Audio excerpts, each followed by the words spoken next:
Ram Ram, ladies and gentlemen. Once again, I join you on this historic day from the ghats of the sacred Saryu.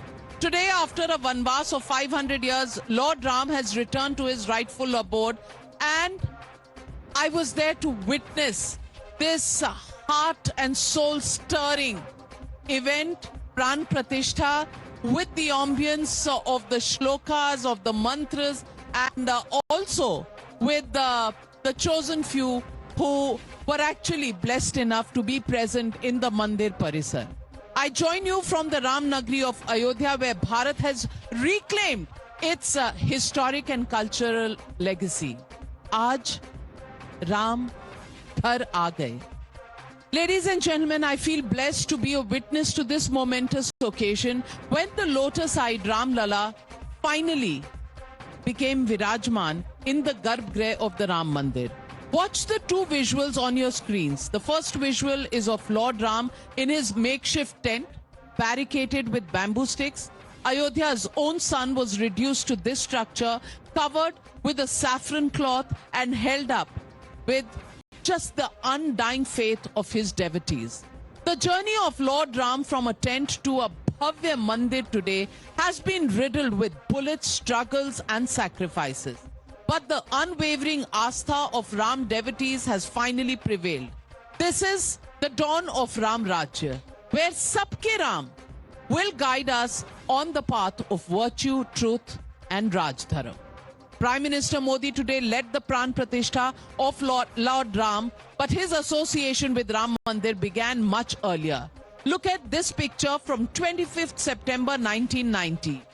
This is the day when the BJP's senior leader L.K. Advani began the Rath Yatra from Somnath, flanked by Narendra Modi as the Sarthi in his role as a charioteer in Gujarat.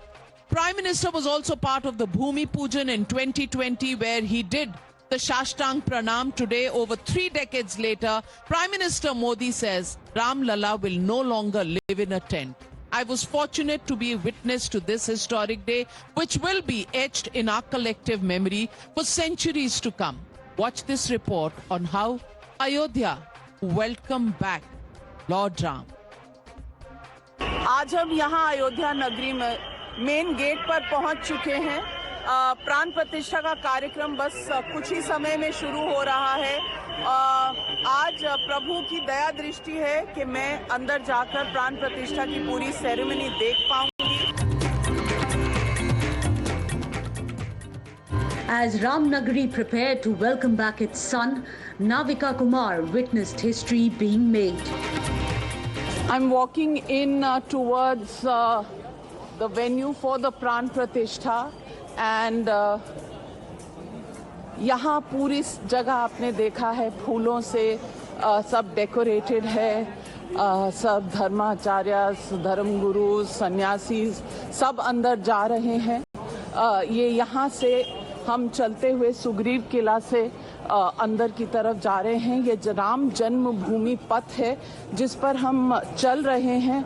Security check के बाद अब हम अंदर जा रहे हैं और ये मेरे पीछे राम मंदिर पूरा नज़र आ रहा है। यहाँ टेंट्स में श्रद्धालु हैं, जो वॉलंटियर्स हैं काम कर रहे हैं, और वो पहले दर्शन राम मंदिर के फूलों से सजा हुआ इतना ऐतिहासिक दिन। Today at Ram's Darbar, legends lined up with their hands folded and heads bowed. The Astha of 500 years will finally be realized soon. All are invited by the press. We are very happy with the great occasion. All politicians, whoever wants to give good government, they will vote Ramaraj. Anybody wanted to do something good, always praise from Rama's house. That is what I undergone, but I am dedicated to do my work. Well, I'm a big Ram Bhakt, so it's very special, even more special for me. This is a symbol of hope, optimism, positivity. Feels great to be sitting here. It's quite unbelievable.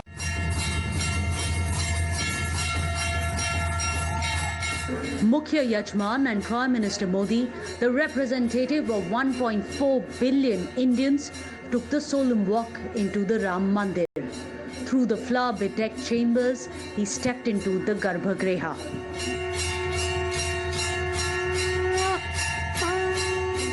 And finally, the 5-century-long wait ended.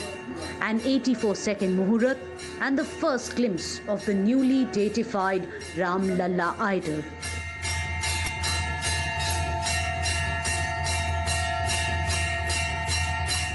After the Vedic rituals, Prime Minister prostrated himself before Lord Ram. As Bharatvarsh ended its 500-year-long anguish, Prime Minister said that Lord Ram will never again live in a tent. मेरा शरीर अभी भी स्पंदित है, चित्त अभी भी उस पल में लीन है।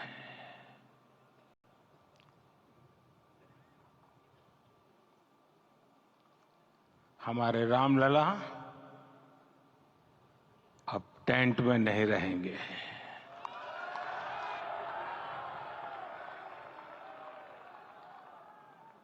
हमारे रामलला अब इस दिव्य मंदिर में रहेंगे। Today, as Lord Ram returns to his rightful abode, Bharat has reclaimed its legacy and is finally free from the shackles of colonialism. गुलामी की मानसिकता को तोड़कर उठ खड़ा हो राष्ट्र, अतीत के हर दंश से हौसला लेता हुआ राष्ट्र ऐसे ही नव इतिहास का सृजन करता है। आज से 1000 साल बाद भी लोग आज की इस तारीख की, आज के इस पल की चर्चा करेंगे। Today, Ram Bhajan echoes across the world, ushering an era of Ram Rajya. Today, the biggest legends across all fields came together to bow to Lord Ram. They came with folded hands to the Darbar of Sabke Ram, where everyone is an equal. I spoke to some of these stars, some of these very senior people in their fields who descended on Ayodhya for the darshan of Ram. Listen in. किसी भी युग में ना हारे मेरे प्यारे राम, बोलो जय जय Shri Ram. Very great opportunity to be here. This auspicious day, so historic day. बोलो जय जय Shri Ram. It's a big pride to be here. I feel extremely lucky and blessed. I just wish I could have got my daughter Raha here to experience this historic moment. I think we are truly blessed to be here. Beautiful. It's a very humbling feeling to just be here today. Jai Shri Ram. Honored to be here. Our gathering from different walks of life are here. दसों दिशाएं झूम रही, यहाँ चांद सितारे नाच रहे।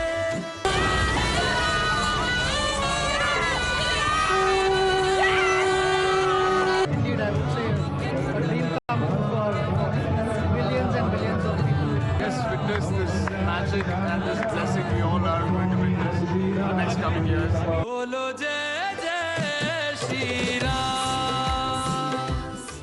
But even on this historic day, when the world bowed down to Lord Ram, the opposition has once again stoked embers of Rajniti. Bengal Chief Minister Mamata Banerjee embarked on an all-faith Sampriti rally, while Rahul Gandhi marched to his own tunes in the Bharat Jodo Nyaya Yatra. The India partners alleged that Modi Ramayana is being scripted in Ayodhya, while others claimed that Manuvad is back in Bharat. While Owaisi once again invoked the ghost of Babri, Chief Minister Pinarayi Vijayan in Kerala gave a call to protect the constitution.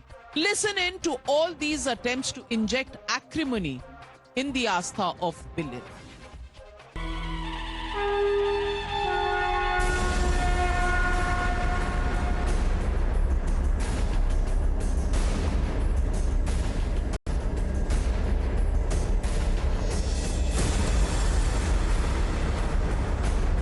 Government and Modi ji ने मंदिर कौन जा सकता है और कब नहीं जा सकता। शायद आज सिर्फ एक व्यक्ति मंदिर में जा सकता है।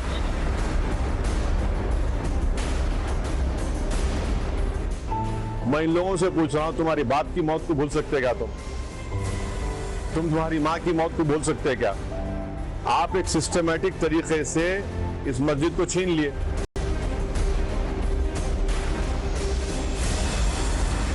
Yes, those who have pledged to preserve and protect our constitution, let us reaffirm our commitment to its secular character. अभी अब तो चुनाव शुरू हो गया ना, तो वो उनसे आप प्राण प्रतिष्ठा करवा रहे हैं।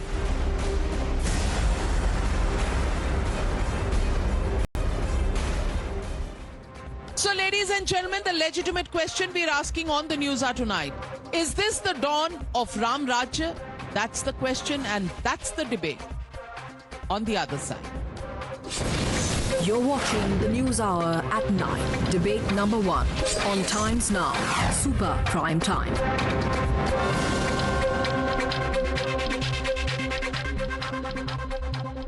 और अब इस मंच में मेरे साथ जुड़ रहे हैं बीजेपी के राष्ट्रीय प्रवक्ता राकेश त्रिपाठी जी। मेरे साथ हर्षवर्धन त्रिपाठी जी भी हैं, वरिष्ठ पत्रकार।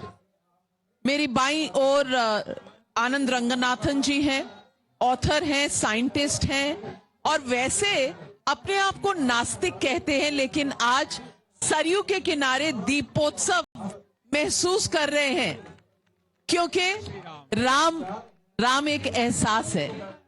और विष्णु जैन जी को कौन नहीं जानता, रामलला के वकील हैं। इन्होंने और इनके पिता ने जितने संघर्ष किए हैं हिंदू समाज के लिए, वो शायद आप सबको पता है। और आज मैं सबसे पहले तो आप सबसे पूछने से पहले अपने और मेहमान जो बाहर से जुड़ रहे हैं उनको भी आपसे मिलवाना चाहती हूं। मनोज यादव जी, समाजवादी पार्टी के प्रवक्ता, जो लखनऊ से हमारे साथ जुड़ रहे हैं। मेरे साथ कांग्रेस के सस्पेंडेड नेता संजय झा भी हैं और वरिष्ठ पत्रकार आशुतोष भी जुड़ रहे हैं।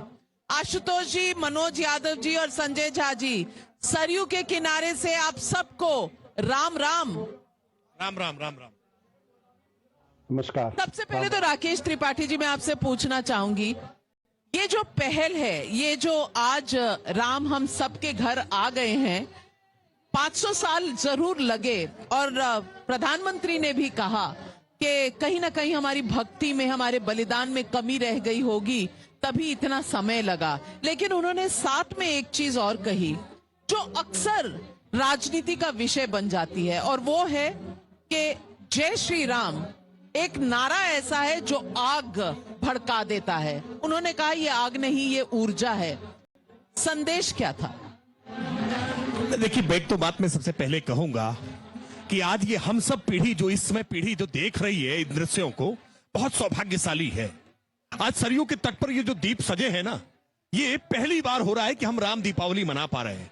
ये बहुत सारी ऐसी घटनाएं घटित हो रही हैं जो हम सबके जीवन में एक स्वप्न जैसा था, जो स्वप्न साकार हो गया है। आज हम अपनी नंगी आंखों से इसे देख पा रहे हैं। हम सब बहुत सौभाग्यशाली हैं। और जो लोग इस बार, मुझे याद है एक वो कालखंड था जब यहां यूपी की फिजाओं में एक नारा गूंजा था कि हवा में उड़ गए जय श्री राम। लेकिन आज ये जय श्री राम कैसे हवा में सर्वत्र व्याप्त हो गए हैं। चारों तरफ आज राम राम कही गुणगान जयगान सुनाई पड़ रहा है। जय श्री राम के नारे से कुछ नेता भड़क भी जाया करते थे, लेकिन आज चारों तरफ से, और मैंने तो मध्य प्रदेश में देख रहा था कि वहां से कांग्रेस के नेताओं ने आज होर्डिंग्स लगाई हैं कि राहुल, ये राजीव गांधी का स्वप्न साकार हो गया है।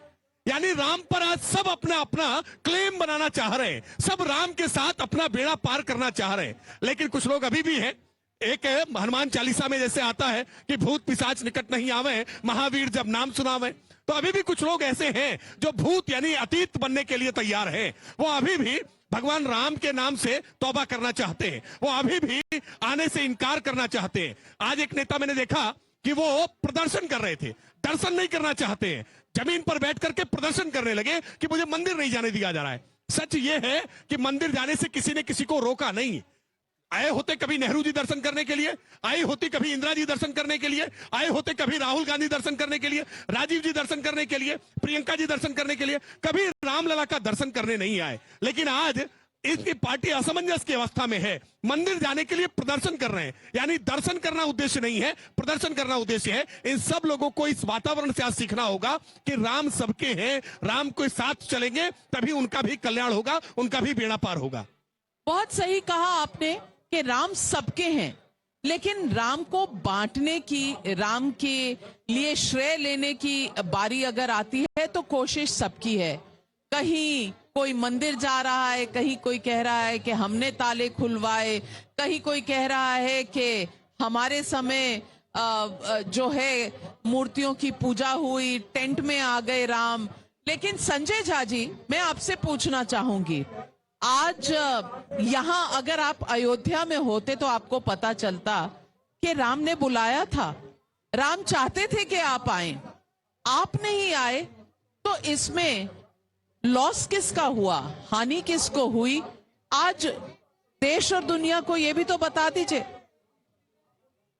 नाविका जी, देखिए, आज एक बहुत ही ऐतिहासिक दिन है और मैं समझता हूं ये उत्सव का दिन है। मैं यहाँ पर कोई धर्म को लेके राजनीति नहीं करना चाहता। भाजपा के जो कोई समर्थक ने भी कहा मजहब के साथ सियासत करना, ये उनका तो एक ढांचा है, उनका शैली है, उनका रणनीति है, वो दुनिया जानती है। आज भी वो उसी स्तर पर वही भाषा का प्रयोग कर रहे हैं। सच्चाई, जैसे आपने बिल्कुल उचित तरीके से कहा, भगवान राम भारत के हर नागरिक के हैं, चाहे उसका धर्म जो भी हो। हम लोग सब जानते हैं कि अंत में ये जो है ना, एक निजी, एक व्यक्तिगत, एक अपना जो नजरिया है वही धर्म होता है। Religion is a private faith. आज भाजपा के नेताओं को मैं इतना ही कहूंगा कि भगवान राम का आदर सत्कार करें और यहां पर दूसरों पर न उनकी समीक्षा करें, न उन पर निंदा करें, क्योंकि अंत में जैसे जो सच्चाई है जिसको कोई बदल नहीं सकता, कि यहां पर जो भी फैसला हुआ है वो हमारे उच्चतम न्यायालय ने फैसला लिया। यहाँ पर हम भी जानते हैं कि इतिहास में काफी मतभेद था और अंत में उच्चतम न्यायालय का फैसला हुआ और उसके कारण आज राम मंदिर का प्राण प्रतिष्ठा हुआ है। मैं समझता हूं कि ऐसे मौके पर भाजपा से मैं एक ही प्रश्न पूछना चाहूंगा कि आपको ये महान हिंदू धर्म, मैं हिंदू हूं, ब्राह्मण हूं, मेरे घर में एक मंदिर है, तो नाविका जी, मैं भाजपा के जितने प्रवक्ता और समर्थक हैं उनसे एक ही प्रश्न है मेरा, गुजारिश करूंगा और जवाब दें, आपको यह महान धर्म का रखवाला और ठेकेदार किसने बनाया? देखिए, हिंदू धर्म जो है ना, वो हिंदुत्व से बहुत बड़ा है।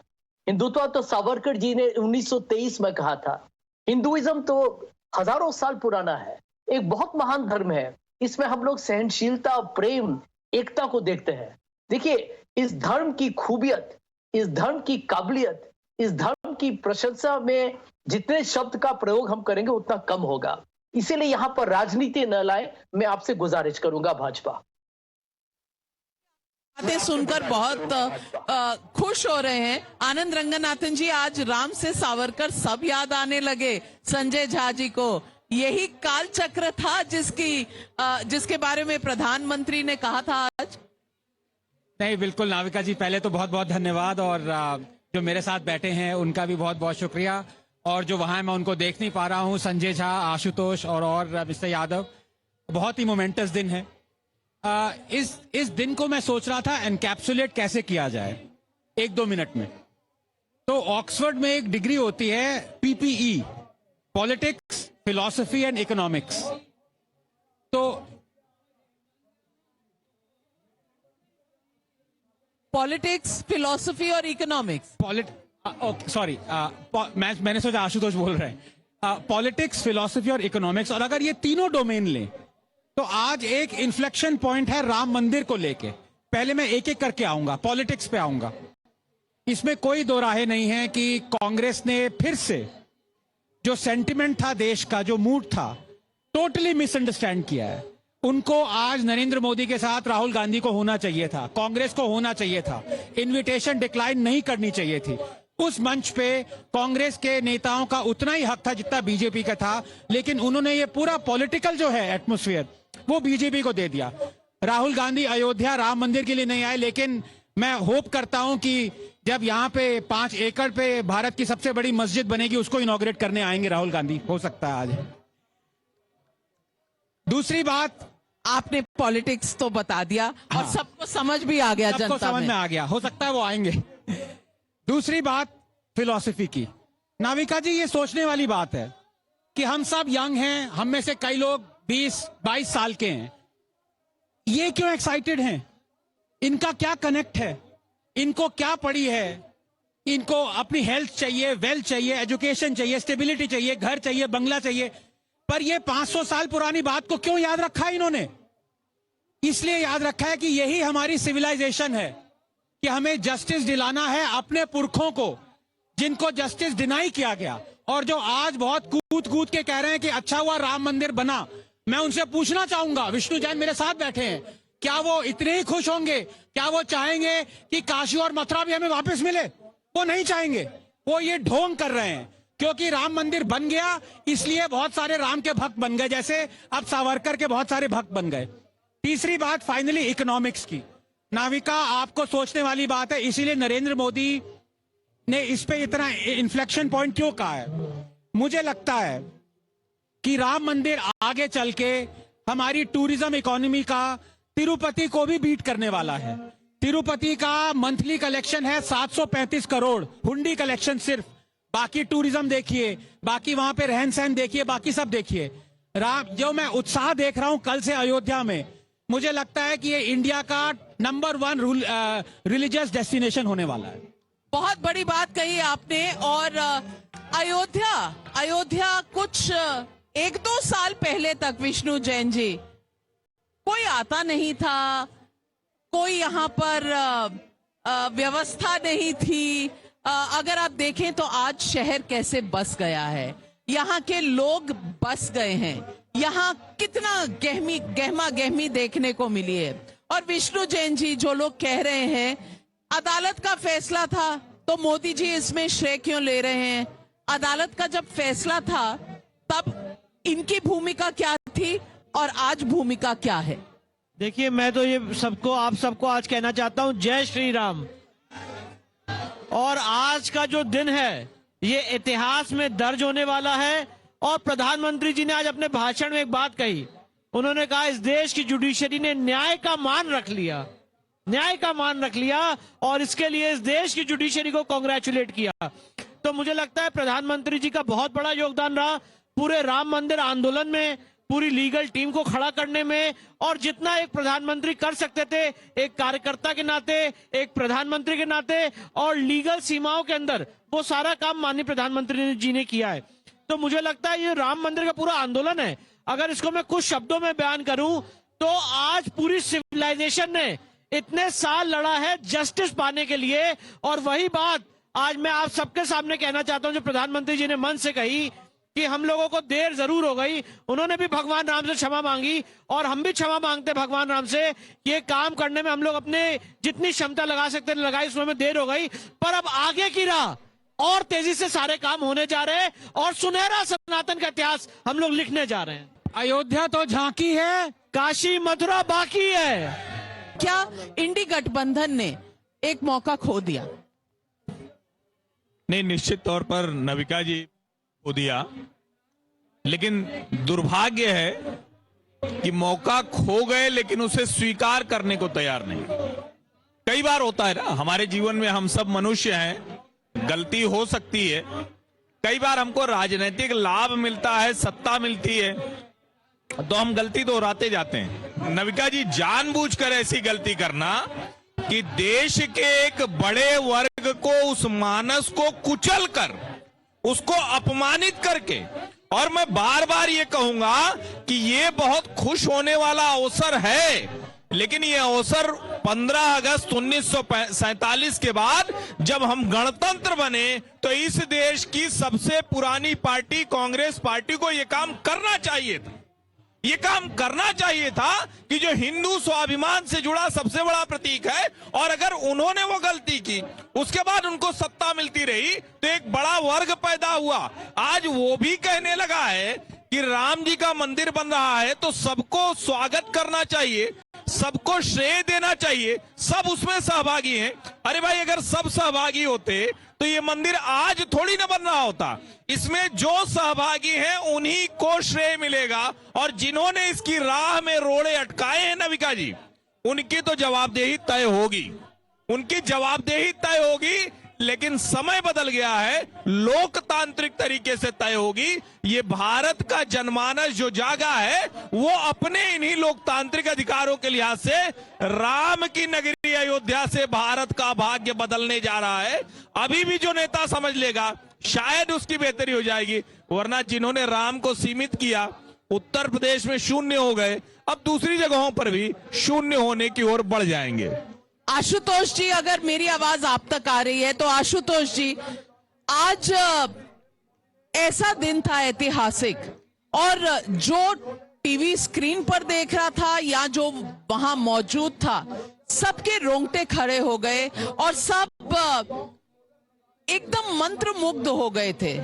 ऐसे समय में आपको लगता है कि अभी भी जो कुछ लोग कह रहे हैं कि जय श्री राम एक ऐसा नारा है जिससे युद्ध हो सकता है, लिंचिंग हो सकती है, और ये जो हिंदू हैं अब ये रुकेंगे नहीं, ये अब बहुत से और इरादे रखते हैं, जो लोग इस तरह की बातें कर रहे हैं, क्या आज उन्हें ये समझना चाहिए कि ये 500 साल पुरानी गलती जो है वो सही हुई है?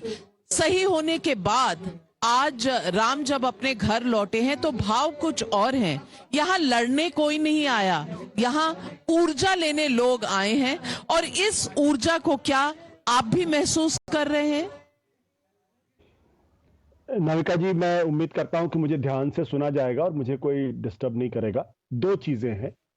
पहली बार बचपन में जब हम अयोध्या के पास के गांव में अपने गांव जाते थे और वहां रहते थे तो एक बात जरूर सुनते थे, सियावर रामचंद्र की जय, जय सिया राम। आज प्रधानमंत्री जी ने कम से कम ये तो कहा कि सियावर रामचंद्र की जय। अभी तक तो हम जय श्री राम की बात सुनते थे। ये अपने आप में एक बड़ा बदलाव हो सकता है, क्योंकि हमारी जो संस्कृति में जो रचा बसा है, जो अयोध्या के आसपास के इलाकों में जो संस्कृति है, वो सियावर रामचंद्र जी से ही सारे कार्यक्रमों की शुरुआत करती है। ये मैं वहां का वासी होने की वजह से मैं आपको बता सकता हूं। दूसरी चीज, दो चीजें महत्वपूर्ण है। पहली चीज महत्वपूर्ण यह है कि मैं हमेशा मानता हूं और आगे भी मानूंगा कि 15 अगस्त 1947 ये हिंदुस्तान के इतिहास का और हिंदुस्तान की सभ्यता का एक इन्फ्लेक्शन पॉइंट था। उसके बाद कोई नया इन्फ्लेक्शन पॉइंट बनेगा, मुझे उस बारे में अभी कुछ नहीं कहना है। लेकिन एक चीज जरूर है, वो ये है कि ये 500 साल का की लड़ाई थी, इसमें कोई दो राय नहीं है। मुकदमे भी हुए, तमाम चीजें हुई, लेकिन हिंदुस्तान ने एक रास्ता जरूर दिखाया है कि हम अपने झगड़ों को शांतिपूर्ण तरीके से निपटा सकते हैं, अदालत के दिए हुए फैसले को स्वीकार कर सकते हैं। दुनिया के दूसरे बहुत सारे मुल्कों में छोटी छोटी चीजों पे खून खराबे होते हैं। ये जो कॉन्फ्लिक्ट रेजोल्यूशन मैकेनिज्म जो हिंदुस्तान ने दिया है, ये दुनिया के लिए बड़ा मॉडल हो सकता है, और मैं इसमें यकीन करता हूं। जब भी अदालत फैसला देती है तो बहुत बार ऐसा होता है कि हमको अदालत के फैसले पसंद नहीं आते, लेकिन चूंकि अदालत का फैसला, इसलिए हम सारे लोग उसको सिर झुका के नवा लेते हैं और उसको एक्सेप्ट कर लेते हैं। और ये आज की तारीख में भारत के कॉन्स्टिट्यूशनलिज्म की सबसे बड़ी जीत के तौर पर मैं इसको देखता हूं, भले ही दूसरा तबका अपने आप को नाराज महसूस करता रहे। दूसरी बात जो ये है कि किसी भी राजनीतिक दल को, कहा आपने, आशुतोष जी कह रहे हैं कि उनका फेथ रिस्टोर हुआ है कि हम अपने जितने प्रॉब्लम्स हैं उनको सुलटा सकते हैं अदालतों की तहत। लेकिन अदालतों ने इतने दिन रोका तो उन्हें अदालत पर विश्वास नहीं था, क्यों हर्षवर्धन त्रिपाठी जी? नविका जी, यही मुझे जाकर लगता है कि इस देश के लोगों को जरा अच्छे से आशुतोष जी की बात सुननी चाहिए, अच्छे से संजय झा जी की बात सुननी चाहिए, अच्छे से मनोज यादव जी की बात सुननी चाहिए। यानी राम मंदिर बन गया तो उसका श्रेय नरेंद्र मोदी, भारतीय जनता पार्टी, राष्ट्रीय स्वयंसेवक संघ या जिन लोगों ने उनकी लड़ाई लड़ी या जिन कार सेवकों ने अपना बलिदान दिया उनको भर नहीं मिलना चाहिए, वो सर्वोच्च न्यायालय भर से मिला है। यानी हिंदुओं को हर बार अपने हक के लिए, अपने हित के लिए लड़ना पड़ेगा। आज ही नरेंद्र मोदी कह के गए, लड़ना नहीं है, आग नहीं ऊर्जा है। जिस मर्यादा पुरुषोत्तम के हम वंशज हैं, जिनकी परंपरा में, यानी आज भी आप उनको स्वीकारने को तैयार नहीं, और उसके बाद आप कहेंगे ना ना श्रेय थोड़ा सा हमें भी दे दो, ये होगा क्या? आनंद रंगनाथन जी, आज का दिन बहुत शुभ है। मैं अपने बड़े भाई आशुतोष जी को जकड़ के ऐसे हिलाना नहीं चाहता, उनकी गलतियां पकड़ना नहीं चाहता, लेकिन आप कॉन्ट्रडिक्शन देखिए उनकी बात में, स्लाइट ऑफ हैंड जिसे कहते हैं, मैजिशियन की तरह। वो कह रहे हैं कि आज ये दिखा दिया दुनिया को, भारत ने, कि कोई भी मसला सॉल्व किया जा सकता है जस्टिस से, कोर्ट से।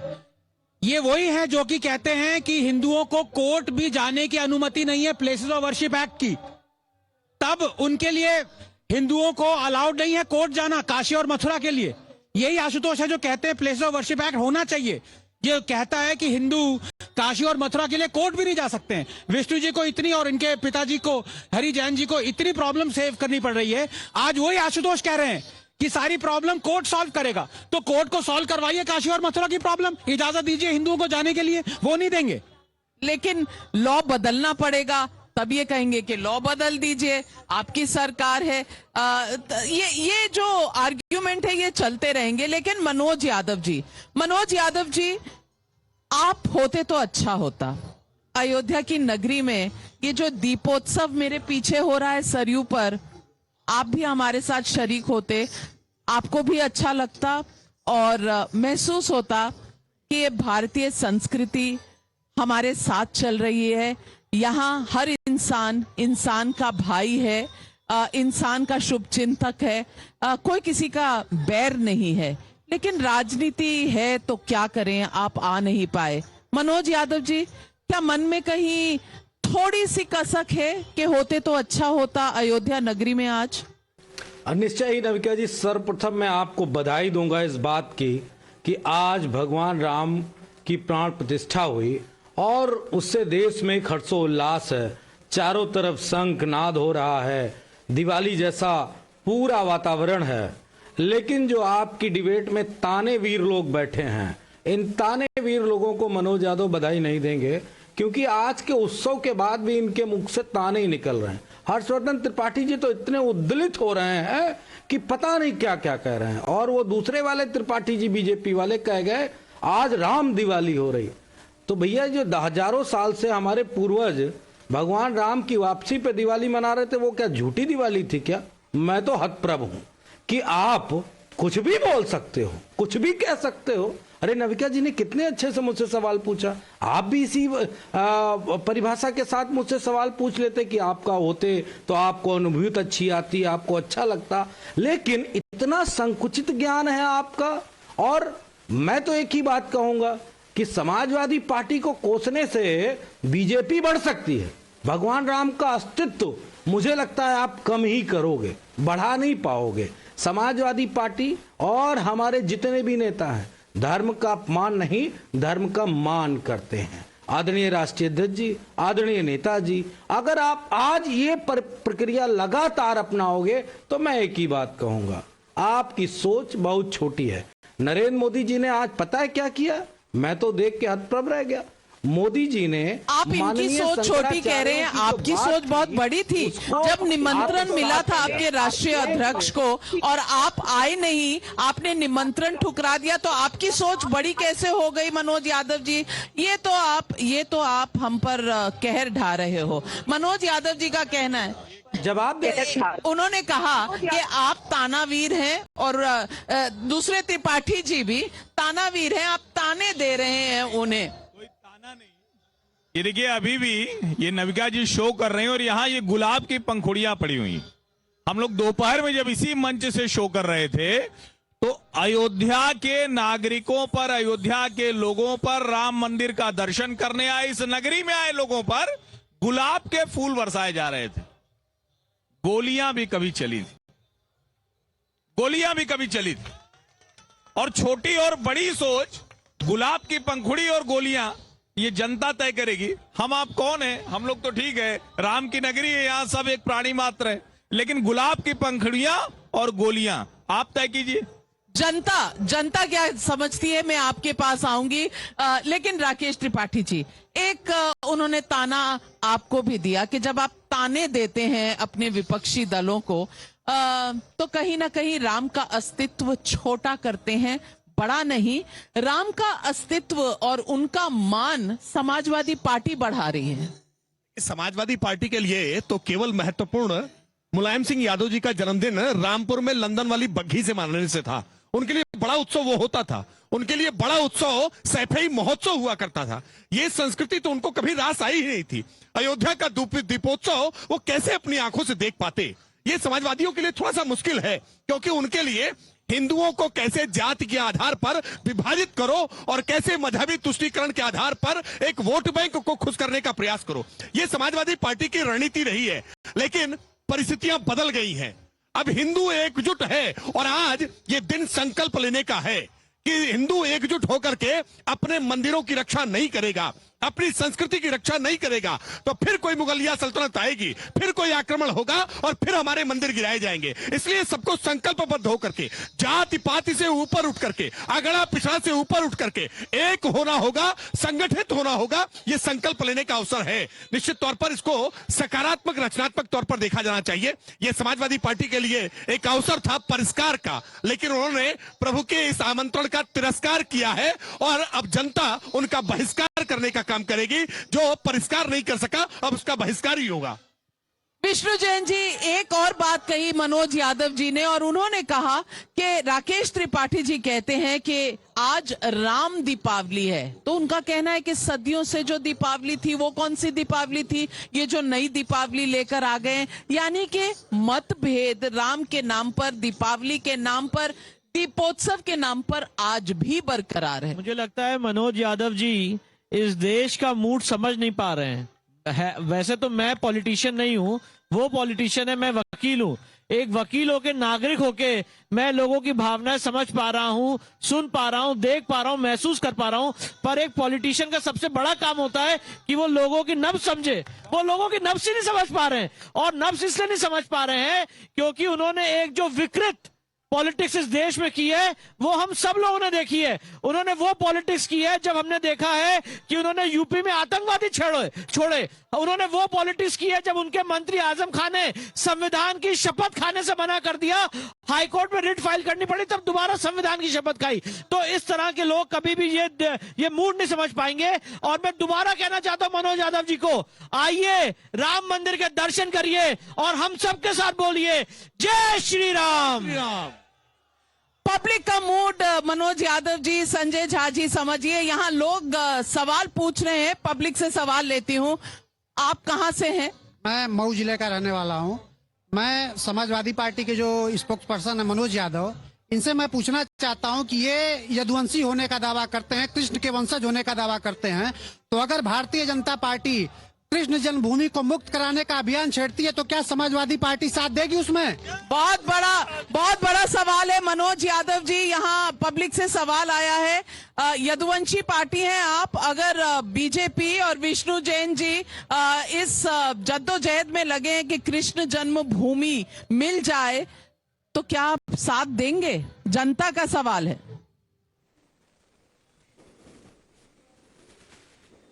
बिल्कुल नविका जी, सबसे पहले मैं विष्णु जैन जी के सवाल का जवाब दे दूं। उन्होंने कहा हम आतंकवादी छोड़ने वाली पार्टी हैं, तो कंधार तक कौन गया था सूटकेस भर के रुपए लेके आतंकवादियों को छोड़ने? और किसने बुलाया था पाकिस्तान की SI एजेंट टीम को जो आतंकवादी पैदा करती है? उनका नाम तो पता होगा, उन्हीं के पैरोकार आप हो। खैर, मुझसे मत भिड़िएगा कभी भी। मैं दूसरी बात का जवाब देता हूं जो जनता ने सवाल पूछा है। निश्चित तौर पे इस देश में अगर किसी बात पे विवाद है या किसी चीज पे कोई ऐसी समस्या है तो उसके लिए हमारे माननीय कोर्ट हैं। ये विष्णु जैन कौन होते हैं या बीजेपी कौन होती है? जो कोर्ट का वर्डिक्ट होगा वो जाहिर सी बात है समाजवादी पार्टी को मान्य होगा। अगर कोई अग्रिम और भी धार्मिक स्थल पे किसी तरीके की कोई प्रॉब्लम है तो जो माननीय कोर्ट होंगे उनके कहने से फैसला आएगा। बीजेपी ने कोई नया कानून बना के मंदिर नहीं बनाया। मनोज यादव जी, आपका क्या स्टैंड है, आपका और आपकी पार्टी का? कानून बना के मंदिर नहीं बना, नया कानून नहीं बना रहा कोई। आप ये बताइए कि पुराना कानून हटना चाहिए कि नहीं? विष्णु जैन जी आपसे पूछ रहे हैं। प्लेसेस ऑफ वर्शिप एक्ट पे सर आपका क्या स्टैंड है? अगर मेरे कहने से मैं केवल लोकसभा का सांसद हूं जो कानून बनाऊंगा क्या? वो तो कोर्ट तय करेगा, और ज्यादा होगा तो न्यायपालिका जो हमारी संसदीय प्रणाली वो तय करेगी, संसद तय करेगा कि कौन सा कानून रखना है, कौन सा कानून हटाना है। ये मैं तय कर लूंगा क्या? ये नविका जी आप तय कर लेंगे या विष्णु जैन जी तय कर लेंगे? ये तो नहीं तय कर सकते। मैं पढ़ा लिखा हूं और संविधान संबद्ध व्यक्ति हूं। मैं जाहिलियत की बातें जनता सुन रही है। अब जनता क्या कह रही है? मैं जाहिलियत की बातें अगर कानून बनाना संसद का काम है तो इस बार 400 सीट आएगी, फिर संसद में ये भी कानून बन जाएगा। नंबर एक। नंबर दूसरी चीज है कि विष्णु जैन जी, अब अयोध्या का मंदिर बन गया, काशी पे ASI का सर्वे होना है, मथुरा का होना है। हम में से कई लोग कुतुब मीनार गए होंगे, कई लोग नहीं गए होंगे। कुतुब मीनार जाइए, लौह स्तंभ के पीछे पहुंचिए, कितना भी मूर्ख, कितना भी गंवार आंख का अंधा होगा, उसे दिखेगा कि ये मंदिर की ही वो स्तंभ हैं जो लगे हैं। ठीक है, वहां न कोर्ट चाहिए न कचहरी चाहिए। 27 मंदिर तोड़ के बना है। ना कोर्ट चाहिए ना कचहरी चाहिए। तो हर्षवर्धन जी की बात को आगे बढ़ाते हुए कि कभी गोली चली थी, आज फूल बरसा, कभी उस ढांचे के ऊपर हेलीकॉप्टर गोली चला रहा था, आज वही हेलीकॉप्टर फूल बरसा रहा है। वही PSC आज जय श्री राम लिख के घूम रही है जो PSC एक दिन गोली चलाई थी। जनता के और भी सवाल हैं, आपका क्या सवाल है? अभी 400 सीट तो कंफर्म हो गया, और आगे क्या क्या जगह है बाकी? अभी आप कहां से आए हैं? Tamil Nadu, the state of DMK, we are being ruined. जय श्री राम। तमिलनाडु से भी लोग आए हैं। Thank you. आनंद जी, सवाल आपका ही है। What do you feel about the future of Tamil Nadu from your side? What we should do as Tamilian people to protect the temples? Please guide us. देखिए, सनातन धर्म को औरंगजेब हटा नहीं पाया, या स्टालिन कौन सी चीज है? एक और सवाल। मेरा सवाल विष्णु जी से है। पंचायत से लेके संसद तक सरकार अपनी है, तो कार सेवा की जरूरत पड़ेगी या वैसी हो जाएगा ज्ञानवापी और मथुरा के लिए? काशी में मामला कोर्ट में चल रहा है, और मैं आपको ये आश्वासन दिलाना चाहता हूं कि काशी के केस में हम लोग जीत की दहलीज पे खड़े हुए हैं। बहुत दिन दूर नहीं है जब काशी में भव्य मंदिर का निर्माण होने जा रहा है। 24 तारीख को ASI की रिपोर्ट आ रही है, और जब ASI की रिपोर्ट आएगी तो आज जो माननीय प्रधानमंत्री ने कहा था आगे क्या, तो आगे काशी मथुरा मुक्त होने जा रहा है। संजय झा जी, आप हमारे साथ हैं। मेरा ये इरादा नहीं था कभी भी आपको किसी को भी नीचा दिखाने का, लेकिन मैं आपको जनता की आवाज सुना रही हूं, क्योंकि ये जो पब्लिक है ये सब जानती है। पब्लिक की आवाज सुनिए। पब्लिक राह दिखा रही है शायद, और आप देख रहे हैं कि नहीं? संजय झा जी, आपकी पार्टी में कोई देख रहा है कि नहीं? आचार्य प्रमोद कृष्णम जी तो यहाँ आ गए, पब्लिक ने उन्हें बहुत सराहा भी। बाकी कब आएंगे? नाविका जी, कांग्रेस पार्टी ने औपचारिक तरीके से, आधिकारिक तरीके से कहा है कि हम 22 तारीख का जो ये कार्यक्रम है, बहुत अच्छा प्राण प्रतिष्ठा रहा है, उसको भाजपा ने, और ये बहुत ही दुर्भाग्यपूर्ण है कि भाजपा ने उसको एक राजनीतिक कार्यक्रम अपने फायदे के लिए बनाया, वो सब जानते हैं। लेकिन दो बात बहुत, मैं समझता हूं कि अनिवार्य है। यहाँ पर त्रिपाठी जी ने कहा कि गोली चली, लेकिन त्रिपाठी जी ये बताना भूल गए, क्योंकि आज हम राजनीति की बात कर रहे हैं तो सच्चाई का सामना तो सबको करना पड़ेगा। क्योंकि दिसंबर 6, 1992 के बाद क्या त्रिपाठी जी जानते हैं कितनी मासूम लोगों की हत्या हुई उन दंगों में? मैं मुंबई में रहता हूं नाविका जी। मुंबई उस समय, कभी भी मुंबई में ऐसे जो कहते हैं ना, दो समुदाय में कोई झगड़े नहीं हुए थे। लेकिन त्रिपाठी जी को मैं ये बताना चाहूंगा कि कम से कम 1 मिनट की शांति ले लें उन मासूम जानों के लिए, 2000 लोगों की मृत्यु हुई थी उसमें, त्रिपाठी जी, उसमें महिलाएं भी थी, बच्चे भी थे। तो जरा शांति रखिए, राजनीति मत लाइए, और ऐसे उत्सव मौके पर जरा हम बात करें एकता की, भाईचारा की। नहीं लाएंगे, पहले हर्षवर्धन त्रिपाठी जी और फिर राकेश त्रिपाठी जी। नहीं, देखिए, मुझे संजय झा जी से इतने खराब तर्क की उम्मीद नहीं थी। मुंबई में रहते हैं जहां 12 बम धमाके हुए और शरद पवार ने मुख्यमंत्री के तौर पर 13वां मस्जिद बंदर जोड़ दिया। किसी तरह से ये ना हो कि ये इस्लामिक आतंकवादी थे, गुंडे थे, अपराधी थे, और उसको कहां मोड़ दिया था? संजय झा जी, दुरुस्त कीजिए अपना ज्ञान। मोड़ दिया था कि दक्षिण भारत का कोई संगठन हो सकता है, एलटीटी हो सकता है, लेकिन दाऊद इब्राहिम की तरफ उंगली नहीं उठनी चाहिए। और वो जो बम धमाके हुए थे, वो जो वहां दंगे हुए थे, उसके लिए जिम्मेदार कौन था? यानी कार सेवकों पर गोली भी चले, गोधरा में वो जलाए भी जाए, और उसके बाद दंगे भी उनके ऊपर हो, और आप कह रहे हैं कि इसका और उसका कैसे, किस तरह से तुलना हो सकती है? तो थोड़ा तो कम से कम आप लोग बचिए। राम मंदिर बना, थोड़ा तो तर्क के साथ आइए, राम सद्बुद्धि दें, कृपा बरसाए।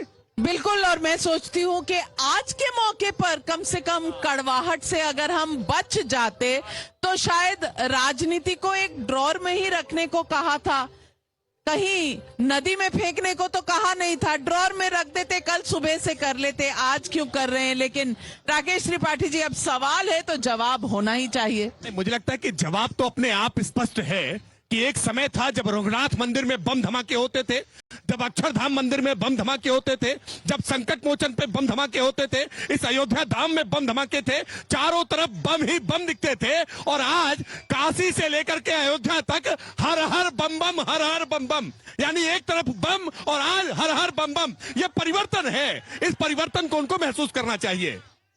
पब्लिक का मूड, आशुतोष जी, आप तो पत्रकार हैं, थोड़ी सी राजनीति की झलक आपने देख ली है, पर आप पत्रकार हैं, आपको लगता है अगर राजनीतिक दृष्टि से देखें या एक विशेषज्ञ की दृष्टि से देखें तो कहीं ना कहीं पब्लिक मूड समझने में कुछ गड़बड़ तो नहीं हो रही? नाविका जी, पब्लिक का मूड सिर्फ यूपी का नहीं होता ना, पब्लिक का मूड इस देश के अंदर और भी बहुत सारे प्रदेश है जहां भी पब्लिक का मूड है। तमिलनाडु का मूड भी समझना पड़ेगा, केरल का भी समझना पड़ेगा, उड़ीसा का भी समझना होगा, तेलंगाना, आंध्र प्रदेश का भी समझना होगा, और बंगाल का भी समझना होगा, पंजाब का भी समझना होगा, और जम्मू कश्मीर का भी समझना होगा। जो लोग हिंदुस्तान के उत्तर भारत को पूरा हिंदुस्तान समझे बैठे हैं, कहीं उनसे गलती ना हो जाए, मैं उनसे बहुत छोटी सी गुजारिश करना चाहता हूं। आज की तारीख में, और मैं जब आप इस कार्यक्रम में आया तो मैं सोच के आया था कि इसमें किसी तरीके से कोई राजनीतिक बात नहीं होगी, आज अच्छी बड़ी बातें होंगी, लेकिन इसमें सिर्फ राजनीतिक बात हुई और कोई दूसरी बात नहीं। मैंने जब ये कहा कि देखिए ये हिंदुस्तान की कितनी बड़ी खासियत है कि यहां इतने बड़े मसले का निपटारा शांतिपूर्ण तरीके से हुआ, तो उसको भी लोगों ने गलत तरीके से देखा। अब यह मैं दुर्भाग्य कहूंगा उनकी सोच का या नहीं, मैं तो अच्छी बात कह रहा था। मैं तो कह रहा था कि हिंदुस्तान के अंदर, अभी विष्णु जैन जी बात कर रहे थे, तो जिस संसद ने पास किया था, क्या वो सारे मुसलमान थे उस संसद के अंदर? इस संसद ने वो अच्छी बात भी कहते हैं तो आपके समझ में नहीं आती, गलत बात है ये। आशुतोष, जो बात कहते हैं किसी को समझ में नहीं आती, लेकिन मैं ये कह रहा हूं, मेरे बड़े भाई हैं, देखिए उन्होंने बात कैसे पलटी। उन्होंने कहा कोई भी मसला शांतिपूर्वक तरीके से सॉल्व किया है, नहीं, उन्होंने कहा कोर्ट, आपने भी कोर्ट कहा था। उनसे सीधा सवाल पूछा था कि बाकी सारे मसलों में कोर्ट के लिए हिंदुओं को जाने में आपकी क्या आपत्ति है? सिंपल सवाल था, और उनका जवाब क्या आएगा? क्या आपत्ति है? कोई भी हिंदू काशी, मथुरा, कुतुब मीनार के लिए नहीं जा सकता कोर्ट? पूछ लीजिए उनसे, अभी मेरा दावा है आज। आशुतोष जी, प्लेसेस ऑफ वर्शिप 1991 एक्ट हट जाना चाहिए। सब हिंदुओं को कम से कम इतना तो हक हो कि वो कोर्ट चले जाएं जहां शांतिपूर्वक फैसले आए।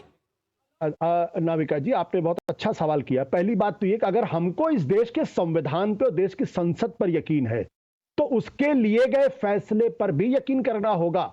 अगर विष्णु जी काशी और मथुरा के मसले को लेकर अदालत गए हैं तो उनको भी उस हिंदुस्तान की अदालत पर यकीन है, और इसलिए वो वहां पे गए। जहां जिसकी दलील बेहतर क्या है कि संसद को कुछ करना चाहिए? 370 के अगेंस्ट थे, सीए के अगेंस्ट थे, उसका अपना स्टैंड क्या है? इसमें कह रहे हैं संसद पे छोड़ दिया। आनंद रंगनाथन जी कह रहे हैं संसद से वो बाद में लड़ेंगे, पहले आप बता दीजिए आपका स्टैंड क्या है। मैं बता रहा हूं, मेरा बहुत स्पष्ट तौर पे मानना यह है कि जो प्लेसेस ऑफ वर्शिप एक्ट है जिस फॉर्म में है उसी फॉर्म में बने रहना चाहिए, ये मेरा फर्म ओपिनियन है। आनंद रंगनाथन उससे सहमत हो ना सहमत हो, विष्णु जैन सहमत हो ना सहमत हो, मेरी ओपिनियन नहीं बदलने वाली, क्योंकि पुराने गड़े मुर्दे शांतिपूर्वक तरीके से यही पकड़ा है, पुराने गड़े मुर्दे, और मैं इनको हर रोज पकड़ता हूं, मेरे दोस्त हैं जो आपके लिए गड़े मुर्दे हैं वो किसी के भाव, किसी के धर्म, किसी के फेथ के मुद्दे हैं। यही तो बस ये छोटा सा ही तो एक फर्क है कि आपके लिए जो गड़े मुर्दे हैं शायद वो किसी के लिए किसी की पूजा के पात्र हैं, और किसी के पूजा के जब पात्र होते हैं तो हम और आप बीच में क्या हैं? इंसान का कोई अस्तित्व नहीं। फिर तो जिस तरह से प्रधानमंत्री ने कहा एक काल चक्र है, और वो काल चक्र वहां ऊपर से राम चलाते हैं, और जब राम चलाएंगे तो किस दिन क्या होगा ये बस देखने की बात है। नाविका आज 30 सेकंड्स नाविका, आपको तो मैं कभी रोक ही नहीं पाती हूँ। देखिए, राम लल्ला आज स्थापित हो गए हैं, लेकिन कृष्ण लल्ला को औरंगजेब ने तुड़वाया और आगरा में जहानारा मॉस्क की स्टेप्स के नीचे बरी कर दिया। 500 साल से पता नहीं कितनी लाखें टांगे पैर उनके ऊपर चढ़ चढ़ के मस्जिद में नमाज पढ़ने जाते हैं। क्या हिंदुओं ये नहीं चाहते कि कृष्ण लल्ला भी स्थापित हो? चलिए, राम लल्ला के आने का, राममय हो जाने का समय आ गया है। आज हमने दर्शन किए हैं, कल सारी दुनिया करेगी दर्शन। ये समय हमारे भाग्य में आया, हमारा कितना अहोभाग्य है ये। How blessed are we that we had this opportunity today, and यही कह सकते हैं कि पायो जी मैंने राम रतन धन पायो। और इसी भाव के साथ आज लेती हूं आपसे इजाजत। तमाम अतिथियों का और यहां पब्लिक का हमारे साथ जुड़ने बहुत बहुत धन्यवाद।